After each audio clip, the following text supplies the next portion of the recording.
दोस्तों, आपने हिडनबर्ग के रिपोर्ट के बारे में बहुत सुना होगा। 1-2 महीने से काफ़ी चल रहा है और जिसकी वजह से अडानी का शेयर गिरा, ये भी सुना होगा। इसकी बहुत से टेक्निकल पहलू है और हिडनबर्ग ने बहुत लंबी चौड़ी एक अपना इन्वेस्टिगेशन का जो वो दावा करते हैं, उन्होंने एक कई पेज का इन्वेस्टिगेशन रिपोर्ट जारी किया और उस पर अडानी जी का भी 400 कुछ पेज का 403 पेज का जवाब भी आया। अब दोस्तों, यहाँ पे मैं एक छोटा सा चीज़ बताना चाहता हूँ, इसमें टेक्निकल में नहीं जाते हुए, क्योंकि टेक्निकल में जाएंगे फिर आपने देखा होगा जब आप बोर हो जाएंगे। मोटा मोटी एक जो गांव का व्यक्ति है जो वोट देता है लेकिन इतना टेक्निकल चीज़ें नहीं जानता हो, वो अगर जानना चाहे कि आखिर ये समस्या है क्या चीज़, तो हिडनबर्ग ऐसा रिपोर्ट हमेशा हिडनबर्ग, ये तो जानिए कि हिडनबर्ग कोई ऐसा न्यूज़ चैनल नहीं है या ऐसा कोई सोशल सर्विस नहीं करता। हिडनबर्ग जो भी काम करता है, आज तक ऐसे कईयों मामले किया है, वो पैसा कमाने के लिए करता है। किसी भी कंपनी का शेयर को नीचे गिराता है, उससे प्रॉफिट कमाता है। ये आप ये जान लीजिए, कोई भी व्यक्ति किसी भी तरह का बात बोलता हो, किसी भी पक्ष का हो, या तो अडानी के सपोर्ट में या अडानी के विरोध में, ये मानेगा कि हिडनबर्ग जो है वो पैसा कमाने के लिए करता है। किसी भी कंपनी के शेयर को गिराता है और उसमें प्रॉफिट कमाता है। अब वो एक टेक्निकल चीज़ है कि शेयर बढ़ता है तो लोग पैसा कमाते हैं कंपनी से, लेकिन ये शेयर मार्केट में ये भी होता है कि जब आप शेयर को गिराते हैं तो उससे भी पैसा बनाया जाता है और काफ़ी पैसा बनाया जाता है। तो लबोलुआब ये है कि हिडनबर्ग का काम है पैसा बनाना, ऐसे कंपनी को ढूंढती है और जिसकी वजह से वो पैसा बनाती है। अब जब हिडनबर्ग का रिपोर्ट आया, मेरे ख्याल में 24 फरवरी को रिपोर्ट आया है, आप सोचिए कि उस समय 4-5 दिन तक अडानी के शेयर में कोई गिरावट नहीं आया। अडानी के शेयर में गिरावट क्यों आया?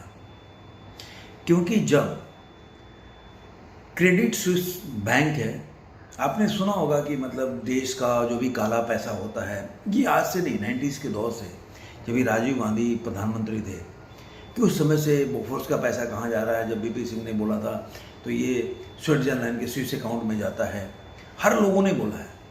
तो बैंक कौन सा है? उस बैंक का नाम है क्रेडिट स्विस। ध्यान से सुनिएगा, ये सब चीज़ों को बहुत बहुत मोटा मोटी आपको समझाने का प्रयास कर रहा हूँ। तो अडानी के शेयर तब तक नहीं गिरे थे जब तक क्रेडिट स्विस ने अडानी के बॉन्ड को जीरो वैल्यूएशन नहीं किया। जब जीरो वैल्यूएशन उसने बोला जे अडानी के बॉन्ड के ऊपर हम कोई पैसा नहीं देंगे क्योंकि उसकी वैल्यू जीरो है, और ये कहते ही कई बैंक भी आगे आए, उन्होंने बोला, लेकिन उसके बाद से ये शेयर गिरने लगा। अब दोस्तों, कहानी यहाँ से शुरू होती है। अडानी के शेयर गिरे। अब एक टेक्निकल चीज़ों में नहीं जाते, क्योंकि टेक्निकल चीज़ों में जाएंगे तो जो आम जनता है जिसको इससे कोई मतलब नहीं है वो समझ नहीं पाएगा। अब ये क्योंकि आम जनता जानती है कि जब भी स्विस बैंक का जो भी स्विस बैंक में पैसा जाता है वो ब्लैक मनी होता है, या माना गया है कि वहाँ पे जो भी बैंक है वो ऐसे लोगों के संपत्ति रखती है जिनके ब्लैक मनी है। अब ब्लैक मनी रखती हो। अब ये स्विस जो क्रेडिट स्विस बैंक है, वहाँ पे 2 बड़े बैंक हैं जो ऐसा काम करती है कि यूएसबी बैंक है और एक क्रेडिट स्विस है। ये 90s के दौर में इंडिया में आया। इन्होंने अपने ब्रांच खोले और काफ़ी पैसा बनाया, लेकिन उसके बाद में यूएसबी बैंक आना चाहता था इंडिया में, लेकिन मेरे ख्याल से एक ब्रांच उसका लास्ट में मुंबई में था, वो भी बंद हो गया। मतलब वहाँ पे पैर पसारने नहीं दिया क्रेडिट स्विस ने। अब दोस्तों, ये इन्वेस्टिगेशन का विषय है। मैं आपसे बोलता हूँ, जो वोटर है जो इन टेक्निकल चीज़ों में नहीं जाते, उनके लिए बोल रहा हूँ कि आज के टाइम में जो क्रेडिट स्विस बैंक है, आप ये जानते हैं कि उसके, जब मैं वीडियो बना रहा हूँ, उसके बॉन्ड की वैल्यूएशन जीरो हो गई है। जो दूसरे के बॉन्ड को का वैल्यूएशन जीरो कर रहा था, उस खुद के बैंक का वैल्यूएशन जीरो हो गया। और इसमें एक और ट्विस्ट है, जो हिडनबर्ग आप इंडिया के बाहर के सारे रिपोर्ट, सारे चीज़ों के बारे में पता लगाते हो, लेकिन वही अमेरिका में उपस्थित 2 बैंक, अभी तो मैंने सुना 4-5 और बैंक बंद हो रहे हैं, सिलिकॉन वैली बैंक और सिग्नेचर बैंक बंद हो गए, शटडाउन हो गया। कैश फ्लो नहीं था, लोगों ने पूरे पैसा निकाल लिए बैंक से। अब मैं इस पे टेक्निकल वीडियो बाद में बनाऊंगा उनके लिए जो टेक्निकल चाहते हैं, लेकिन मैं ऐसे ही बना रहा हूँ जो एक आम जनता वोटर है वो समझे इन चीज़ों का कि आखिर इसमें है क्या चीज़, ये समस्या क्यों आई। वो क्रेडिट, आप सोचिए कि सिलिकॉन वैली बैंक है उसी अमेरिका में है और उस वहीं का हिडनबर्ग रिपोर्ट लगाया, लेकिन उसको 6 महीने से ये सब चल रहा है। वो बैंक का पहले उन्होंने शेयर बेचने का प्रयास किया, शेयर नहीं बेचा, बैंक बेच दिया, लेकिन उस पर एक रिपोर्ट भी हिडनबर्ग का नहीं है, उनको पता भी नहीं चला।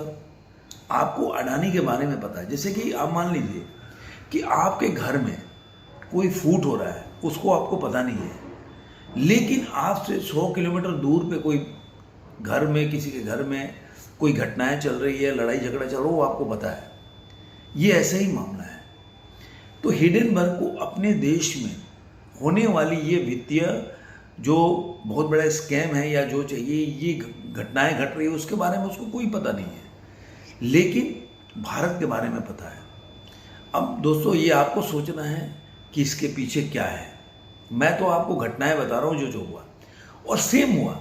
जो यूएसबी बैंक है उन्होंने अडानी के शेयर को बोला जब मैं सहमत नहीं हूं कि उनके बॉन्ड का वैल्यूएशन 0 है, उस बैंक ने क्रेडिट स्विस बैंक को खरीद लिया।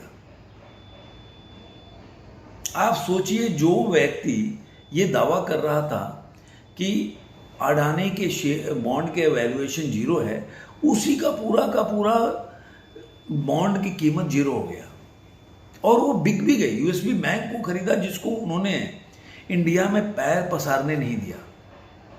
और ग्लोबल जो बैंक है उसमें डिवाइडेशन था। जब ये अडानी का मामला चल रहा था, कितने बैंक सामने आकर बोले कि नहीं, अडानी का शेयर जो है कि वैल्यू है और हम नहीं मानते जी इसमें कोई वित्तीय अनियमितता हुई है। तो दोस्तों आपको समझना है, ये मैंने मोटा मोटी उन लोगों के लिए बताया जो बिल्कुल टेक्निकल में न जाके समझना चाहते हैं कि आखिर प्रॉब्लम है क्या। तो एक तो हिडनबर्ग का ये है कि हिडनबर्ग अपने देश के बारे में, जहाँ पे 2-3 बैंक बंद हो गए, अभी तो 4-5 आ रहा है कि बंद हो रही है, उनके बारे में उनको कोई पता नहीं है, कोई ठिकाना नहीं है, कोई जानता नहीं है, और वो बैंक बंद भी हो रहे हैं। और दूसरा, जिसने बोला था कि क्रेडिट बैंक, जिसने अडानी, जिसके बाद अडानी का शेयर गिरा, कि उन्होंने बोला कि नहीं उनके बॉन्ड का वैल्यूएशन 0 है, उनका खुद के बैंक का वैल्यूएशन जो बॉन्ड का है 0 हो गया और उनको अपना बैंक जो है यूएसबी बैंक को बेचना पड़ा। तो ये 2 चीज़ों से आप समझ सकते हैं कि माजरा क्या है और इसके पीछे कौन लोग हैं और क्या चाहते हैं। कोई भी देश आगे बढ़ना चाहता है तो जो मजबूत होता है वो नहीं चाहेगा कि वो देश आगे बढ़े। जैसे कि आप कभी नहीं चाहेंगे कि आपका पड़ोसी आपसे शक्तिशाली हो। धन्यवाद दोस्तों।